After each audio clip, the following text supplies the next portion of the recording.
PCN is brought to you in part by the following underwriters.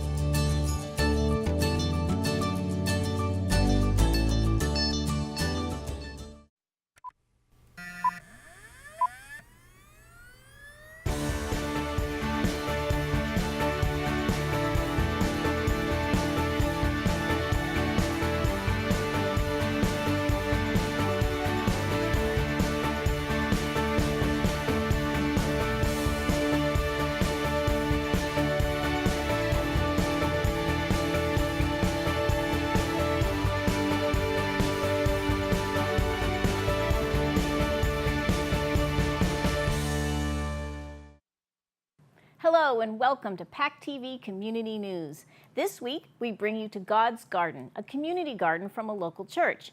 And we reach out and see some STEM classes from Indie Firm. PCN checks out why people are dropping eggs out of the windows at the Duxbury Library. And we learn about Silver Lake's Summer Enrichment Institute. We stop into Plymouth 400's Bass and Blue tournament to meet a celebrity from TV's Deadliest Catch. And we learn about Plymouth Rocks Film and Music Festival. Treasury Notes brings Plymouth County Treasurer Tom O'Brien back to the set, and we begin tonight in downtown Plymouth. With 2020 celebrations on the horizon in Plymouth, it's no surprise the area's music and art communities have been amping up too. WZLX DJ Mike Joshua felt the need was present and the time was right to institute a film and music festival right here in America's hometown. So he created Plymouth Rocks Events, a nonprofit geared towards supporting educational music programs. We stopped in downtown to learn a little bit more about the exciting events headed our way. Plymouth Rocks Events is a nonprofit that I just started with a couple friends of mine from the Plymouth area. Basically, I lived in Boston. I moved to Boston to do rock and roll radio. Pretty much a city guy for many years, but then when my wife and I had our second child, we decided to move back to the country, and just going back into Boston for rock shows or dinner and all these things just became a bit tedious, the drives, the having to get a babysitter, things like that. So I thought, well, why not start my own music series or film series in Plymouth? So that's what Plymouth Rocks Events has been started to do. I think there's a lot of music in Plymouth and a lot of great things going on. We're looking to maybe curate a little bit more of a national or alternative rock and roll scene here, and with film as well. There's there's plenty of opportunities to see film in Plymouth, but we're looking to bring in more of like a music documentary feel and really be all-inclusive with the community, not just Plymouth, but the South Shore as well, just to give more music options for people to come and see, and more curated programming. I am the insider. That is pretty much the biggest thing that I think I bring. I grew up in downtown Plymouth. I've lived here my entire life. I own property in downtown Plymouth. I've watched downtown Plymouth turn from a small, quaint Woolworth's drugstore on the corner type town into completely empty, vacant buildings for a decade, into a big upswing in the arts and in the vibrancy of downtown. And I've watched it all. The players in Plymouth Rocks Events are Mike Joshua, Jim Gilbert, and the newest member is Scott Campbell. What drives me is the absolute art of music and the absolute art of art. What keeps me going is the fact that Plymouth Rocks Events and this board of directors are all on the same page to make something different. I'm so excited for Plymouth Rocks Events. We're at the very beginning, so it's kind of, there's a little trepidation of like, oh my God, what have we done? This, I had this idea, now we got to do it. So, there's a little nervousness, but it's also, I'm excited. It's been about a year since I sat down with my friends and pitched them to do this nonprofit. Took a while to get the paperwork together, but now we're literally right at the very beginning of having our very first shows. We have our first ticketed show coming up Thursday, August the 3rd, with former Go-Go Jane Wiedlin headlining at the New World Tavern, so we're really excited about that. We have some 80s nights coming up. We have some other things planned for the fall. And then looking ahead to 2018, we're hoping to jump off with our first actual film and music festival.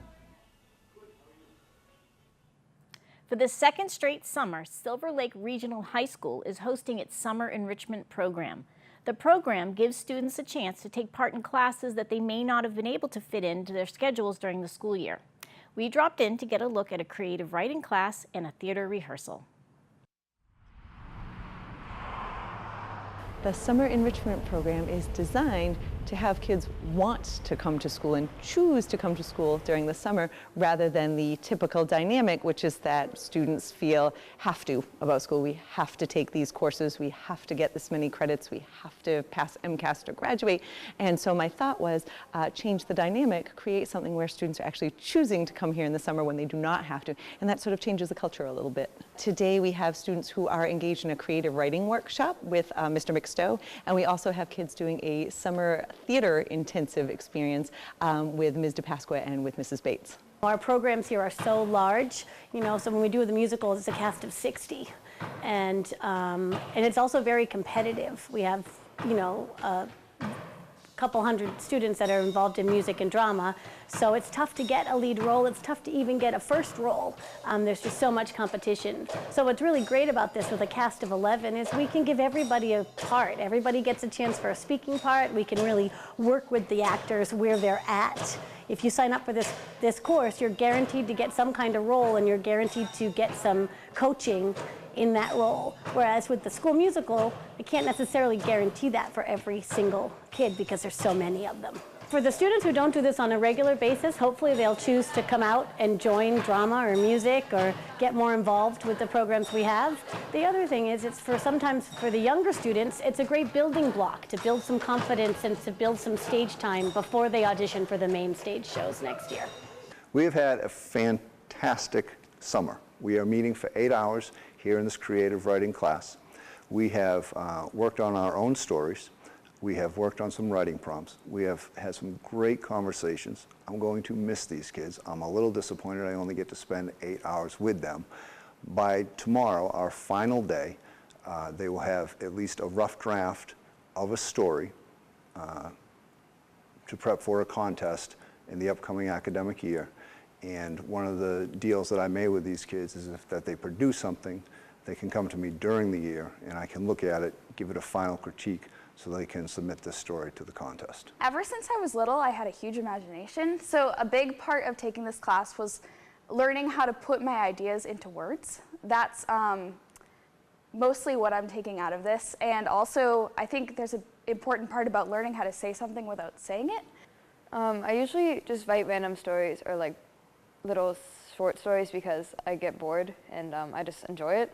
I took this class this summer because Tony wanted me to, and Mr. McStowe is one of my favorite teachers, so I figured it would be a lot of fun and it would help me expand on my writing. Well, I absolutely love Mr. McStowe, so I expected the best and I came out with the best. I loved the fact that it was very chill, so informative, but really relaxing, and we had a lot of jokes too.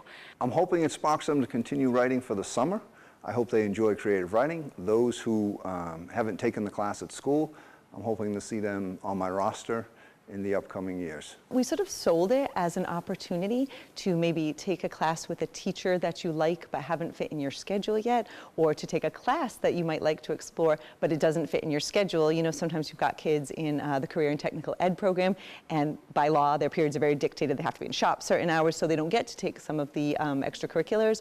Or you have kids who, you know, have 7 AP classes and those are really kind of tightly scheduled so that they don't get to take, say, a theater or something. So we kind of sold it as, you know, either a teacher or a class that you haven't gotten to take yet, give it a try.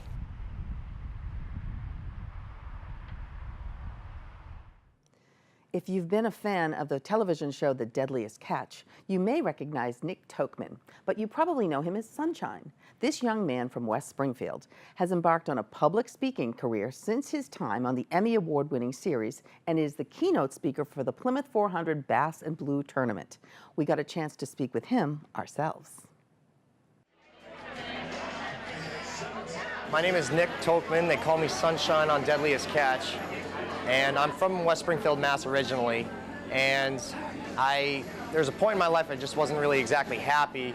I was in college down and out. One day I saw Deadliest Catch at my grandparents' place, and it just looked like fun. I really wanted to try it, so bought a plane ticket up to Alaska to go up and do it. And after a bunch of setbacks and failures and everything, I wanted on the very boat that got me to Alaska, the Northwestern. I was selected as the keynote speaker. I'm on the board for the National Speakers Association, and through a mutual connection, I guess that's how we got connected, and here I am. Well, the Plymouth 400th anniversary is a monumental event for shaping America. I mean, if it wasn't for the the passengers on the Mayflower coming over here, the Wampanoag Native Americans helping them survive over the past few years, we wouldn't be here today. So this is a very monumental event in history. I mean, for the past 397 years, we celebrate an event with our families breaking bread on Thanksgiving because of this event that happened. So it's very monumental, it's very important for America. So tonight I'm going to be sharing a couple of stories, a little bit of backstory about the Plymouth 400th anniversary. Also going to be talking about a bit about the Wampanoag perspective. I'm also going to intertwine it with about my story and about how I wound up from Massachusetts onto the Deadliest Catch, and bringing in a positive message of not letting anything or anyone get in the way of who you are and what you want out of life. It's my first year I left the show. It was a conscious decision because I wanted to pursue professional speaking, especially for students, and I couldn't do both. And so now it's a lot of work, and a lot of background, everything, a lot of marketing, and a lot of branding, and doing this, and I'm just really happy. Things are starting to pick up and take off. Just spoken recently at a conference over in Louisville, Kentucky, in front of 17,000 people. And things are starting to take off for me and pick up. I'm really happy. I'm also in the process of writing a book right now, and big things are starting to happen. So for an event like this tonight, the message is to not let anyone or anything get in the way of who you are and what you want out of life. What an impressive young man, yes. Well-spoken. I can see and why. Well-informed about the Plymouth 400 and the history. About our area, and he's out on the seas and Deadliest Catch. It's pretty intense lifestyle. Yeah, which is why I think this is probably an easier lifestyle for him, and obviously one that he really wants to do. It's good for him to be a spokesperson for the Bass and Blue, which is one of our signature 400 events. So very exciting. Carry on. The Duxbury Library held an egg drop event where kids got to build their own egg transport vehicles, and then it gets dropped out of a first-story window to see if and why it survived or not. PCN stopped in to get the story. So we're doing an egg drop. This is our third year. So people are building egg vehicles at home that we're going to throw out the first story window, and hopefully the unhard-boiled egg is going to survive the drop. This year we are being very strict. There are no, we have a whole band's materials list just to make it a little more challenging and a little more about STEM principles than just wrapping something up in a box and throwing it out the window. So no packing materials, no peanut butter, no cardboard, packing peanuts, bubble wrap, that kind of stuff. We have 36 teams this year, so it's increased every year, so it's great. Today we're doing our third annual egg drop. We're trying to encourage kids in engineering skills and just problem solving, and not to mention a lot of fun. Science can be really fun, especially when it's messy, so throwing eggs out of a window is pretty much how we're tackling that today. We encourage the kids to really think about what they're going to build with. We've limited a lot of the materials this year to add some challenge, so that's what we're doing today. The requirements were that you could not use any glass, food, or blankets, things like that. We've limited those materials, and hopefully we'll get some really interesting creations this year. Oh, I usually get to drop the eggs, and I love dropping them out the window and yelling. It's a lot of fun, and you always have to be kind of quiet at the library, and shouting is always fun. The more the merrier. If this seems like fun to you, we'd love to have you come next year. Just build something creative and come up with an awesome name. We've got some really, really fun ones you'll hear coming up. So yeah, just more the merrier. You're always welcome at the library. 3, 2, 1. Hidden in the woods, down a hill, behind the North River Community Church is God's Garden.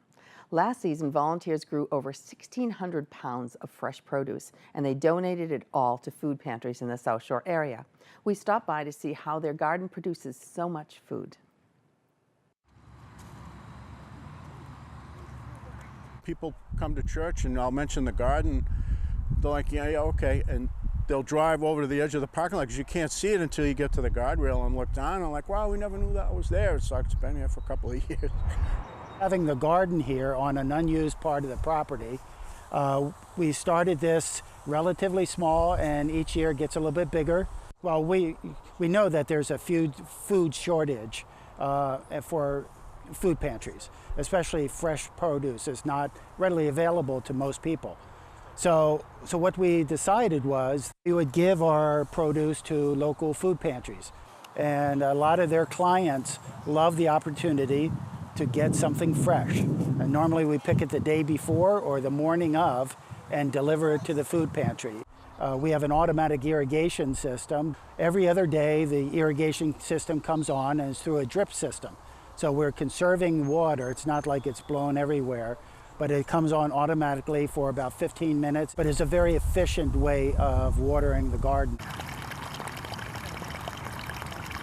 Last year we almost made 2,000 pounds. When you consider the size, the amount of what we're growing here, it's the area of the garden, it was awesome. The dry weather helped. Because it was dry, we didn't have the boring insects eating the squash and destroying things. And squash are heavy, they're way up. And it seemed like, when we get into August, it's like, yeah, well, this is going to be a good year. And we were picking right up until frost. Over the years, we've met up with the folks at Independent Brewing Company, whether it was when they were brewing from their barn on the property in South Plymouth, when they moved their operation to Camelot Park, or when they opened up their supply store. They recently hosted a week-long STEM program for school-aged children, and PCN dropped in to learn more about this educational experience. Not everyone realizes how much of the food that they actually consume is fermented in one way or another, more than just beer and wine and cider, including things like cheeses. A lot of the cheeses you eat are fermented products, yogurt, kefir, kombucha. Also, anything that's pickled is generally fermented as well. Not always with the same yeast that we use in brewing, but sometimes combinations of yeasts and bacterias. And today we've got the kids from the STEM summer program at Mass Maritime learning all about fermented foods. So we have about 50 kids here today. There's 50 more coming tomorrow, 50 Wednesday and 50 on Thursday. So grand total of about 200 kids over the 4 days. And we are going to start with a presentation on what fermentation really is and how it works, what does it, the types of bacteria, the types of yeast. We've got Ron Cotty, who is our lead brewer on the brewing side and also an expert in fermentation. He's going to do part of the talk. Rose actually has a degree in master's degree in chemical engineering. She knows a lot about fermentation, microbiology and things as part of that background. We've got some hands-on experience for them today, and we've also got just a quick lecture with a PowerPoint slide with a lot of nice pictures of the different bacteria and yeast, and also we have a microscope set up to show them, real live yeast doing their thing on a slide. We've also got a really cool up close, like 60,000 times photograph done with a scanning electron microscope by a friend of mine named Jeff Williams down at Brown University. And the kids are going to have a chance to make their own sauerkraut with their own hands on. They're going to crush the cabbage themselves and some carrots, put it in, they can take it home. I think it should be ready in a couple of weeks to try and eat, maybe with some hot dogs or something like that. This is a little bit newer. We did totally intend to make it an educational facility as well as a place to buy the equipment. We do cheese making classes, we do kombucha classes all the time, home brewing classes as well. So this is kind of an extension of that, having the younger kids here today. Of course, that takes our focus off of the beer and that side of things and focus more on the food side of things. So yeah, hopefully they'll learn a few things that they can take home, maybe teach mom and dad a little bit too, and then be able to be motivated that much more for science class come the fall. We are pleased to welcome back to set Tom O'Brien, who is the Plymouth County Treasurer, with his segment that we entitled Treasury Notes with Tom O'Brien. Welcome back. It's great to be back, Julie. Thanks for having me again. It's great to have you. We're talking about county government. And over the last few times that you've been here, you've talked about different aspects of county government. We're going to talk today about how county government is funded, because it's funded basically through deeds and excise tax and recording fees. Take it away and tell me what you want us to know. Well, and I think it's important for the residents of Plymouth County to understand some of the funding for Plymouth County, not all, but a good portion of it comes from transactions at the Registry of Deeds. Okay. So we're very proud of our Registry of Deeds in Yes. Plymouth County. Every time I go out, I talk about how we have the first Registry of Deeds in America. Yep. We have the best register in John Buckley. Yes, we do. And I believe that people are really well served by our Registry of Deeds. Yep. What they probably don't know is that when they come in to effectuate a real estate transaction, whether that's a transfer of a home or land or a condo, as part of that, and they probably know they're paying some kind of a tax, but they don't know what it is and why they're paying it and where it goes. So that's Okay. what we're here to kind of talk Okay, about so today. every single real estate transaction goes through the County of Registry of Deeds. It goes through the Registry of Deeds Deeds. in whatever county that real estate transaction is taking place. Okay. So if it happens in any of our 27 communities in Plymouth County, it happens at the Registry of Deeds in Plymouth. Okay, so tell me what type of money is this and where does that money go? So there are two essential fees that are paid. One is an excise tax, and the other is a recording fee. Okay. And originally, these constructs were created to fund the operations of county government. Okay. They weren't intended to be anything other than a revenue source for the county to provide all those wonderful programs we've talked about in In the previous past, shows. yep. And to stay in Plymouth County. So think about this. These taxes, the excise tax and the recording fees, are paid for by people that are living in Plymouth County or moving into Plymouth County. Right. And so the original intent, which I think was good, was to make sure that money stayed in Plymouth County. Kind of makes sense. It does kind of make sense, doesn't it? Gee. But. but. The almighty but. What happened? Things happen. Yeah. As they say. So excise tax, let's talk about that first, Yep. and then we'll talk about recording fees. Okay. Excise tax was originally envisioned to be a 50-50 split between the state and the county. Okay. So the state needs revenue. We understand that. There are certain resources that they provide. They need to provide roads and bridges and public safety, so they have to get some revenue. So it was originally intended to be 50-50. Over the last couple of decades, however, as the state has had financial crises, what do? They look for additional sources of revenue. And they say, we've got this nice tax that we've got down in the counties, and it's in every county, not just Plymouth County. We need a bigger share of that. So that 50-50 is So it that ain't happening 50-50 anymore. doesn't happen Yeah. anymore. It's now we get 10.625 and the state gets 89.375. Wow. Yeah. That was a big hit. That was a big hit. It happened over a period of time. It didn't happen all at once. And obviously it's a little more complicated than that, but it ends at those numbers. Okay. And we feel, and our legislative delegation, who have been fantastic in understanding this, agree with us that we should get a better portion of that back to the county. Yeah. And so we filed legislation. Representative Cutler is the lead sponsor, but Representative Muratori, Representative Cantwell, Representative Coulter, Senator DiMacedo are all on this piece of legislation to say, hey, the county deserves more of its money back. Right. And we're looking to get 30%. Instead of your 10.6. Right. Okay. Instead of 10.625. Yeah. So we're not being unreasonable. Nope. We know the state needs revenue. Right. They have fiscal challenges. Sure. So we think a 70-30 split is fair yeah. at this point in time. Right. Maybe it will eventually go back to 50-50. Who knows? We might be dreaming. But at least 70-30 seems to make sense. So we filed that legislation. The benefit to everybody who watches is the fact that their money that they're paying stays in Plymouth County and goes for all of those programs that they want spent here in Plymouth County. Like you actually manage the Registry of Deeds, you run 3 courthouses, you do bulk purchasing programs for all the towns that are in the county, and you administer financial advice to save every town's money. Those are just a few of the things we do. A few of the big things that you do. And as we see towns face more and more challenges, they're looking to us to do more. Sure. Whether that's helping to fund tourism programs or some of the other resources that they need. Right. If we have a revenue stream, we can do that, and it stays in Plymouth County. Okay. Which makes sense. So that's the excise tax. That's excise tax. So what is this recording fees? So the recording another thing we pay when we pass on real estate. You do, and think about it. It makes sense because we have to keep track of all the records. Yep. And you want those records kept track of absolutely. properly. Yeah. Because in America, we have the right to property. That's right. And you have to record that and Book keep and track page. of it. Book and page. See, Oh, yeah. you know. Oh, yeah. And so there's a recording fee. For a long time, that recording fee was fairly nominal in the $25, $30 range. However, in 2003, we had a governor in the Commonwealth of Massachusetts who had made a promise, and the promise was no new taxes. Right. But as the Commonwealth faced fiscal challenges, and interestingly, I know this firsthand because I was a state rep at the time Right. and was in the middle of this fray, as the Commonwealth was battling its financial challenges, the decision by the administration at the time was, well, let's raise fees. Right. And we all know they raise fees at the Registry of Motor Vehicles, they raise fees everywhere. Where people probably don't know that they raise fees pretty dramatically was at the Registry of Deeds. Okay. And then the recording fees. Right. So that $25 or $30 fee went up to $125, $150, fairly significant increase. Right. And regrettably for the counties, all that money went into the general fund of the Commonwealth of Massachusetts. All that additional money. Every penny of the additional money. None went back to the Plymouth None County, stayed where all with- these recordings are recorded. Well, and that's a point that we make when we go up and talk to the legislators and the governor's office, is that we have to fund the operation. We're paying for people to record this. We're paying their salaries. We're paying their benefits, their health insurance, their retirement. That costs money.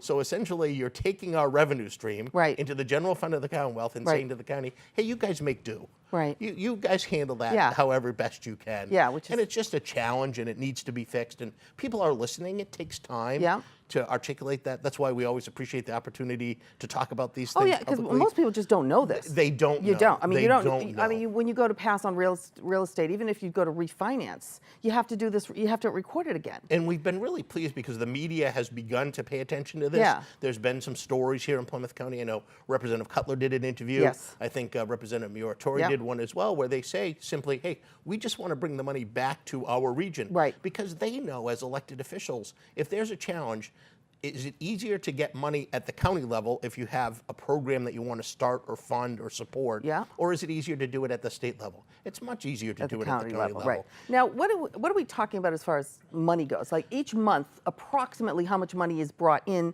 through these excise taxes and recording fees? How much does the county keep, and how much goes to the state of Massachusetts? It's a lot of money in Plymouth County, and don't forget we have 14 counties in the Commonwealth of Massachusetts. 14 towns. We have 14 counties. We have 14 counties, right. Yeah, okay, right. Total, there are 7 active counties. Okay. There are 27 communities in Plymouth County, but at the Registry of Deeds on a monthly basis, it's anywhere between $2 to $3 million, and the county keeps anywhere. Just in excise taxes and fees? Yes. $2 to $3 million a month? Yes, a month. Wow. Well, think about it. If there's a major transaction, whether it's the selling of a mall or a major apartment complex or a business, that all gets transacted. It's not so much the homes, although I will say with the refinancing boom that really happened, that resulted in a lot of generation of recording fees. And so and the taxes are based on a sliding scale of how much it's based on the worth? valuation of the property, except the recording fees. The recording fees are set. Right, but the taxes are is that a makes percentage. sense. It does so make out of sense. the $2 million that comes in, you only get slightly over $200,000 at the county level. That's correct, about 10%. About 10.625% to be exact, right? Yes. And the rest goes to the state. And the rest goes to the state. In fact, I have regular conversations with our Register of Deeds because every month, and we're in the process right now, he looks and all the money they collected, and we write checks out to the Commonwealth of Massachusetts that are a lot bigger than the checks that we write out to the county to fund our operations. And so you're trying to get some of this, through legislation, you're trying to get some of this funding back to stay in Plymouth County. That's correct. Okay. We would like to keep, again, on the excise tax, 30%, on the recording fees, everything that's generated. That would keep anywhere between $1 to $2 million back annually here in Plymouth County. And we can think of all the wonderful things we could do with that. Right. Especially, I know since tourism dollars have been cut dramatically. Well, and that's one of the things we're finding is the number of requests we're getting on a monthly basis, whether it's from the South Shore Community Action Council or PCDC, about the programs that are being cut, Meals on Wheels, support for the elderly. We see at the federal level, that's a real challenge. Who knows what's going to happen there? The state is trying to fill in the gap where they can. The county is a resource and can be a resource if we get to keep some of our money. And we hope we will. And we'll next time you're on, maybe we'll know, maybe we won't, because the wheels of justice move slowly. I have a feeling it will be a while, but we'll keep talking about it. And great. Hopefully the more people are aware, we can make a change. Give us updates. I will. All right, thank you. You're welcome. And thank you for watching. To see the stories again from any of our shows, go to PACTV's Prime channel on our website or find us on YouTube. Be sure to like us on Facebook and follow us on Twitter. We'll see you next week for more local stories. Have a great week.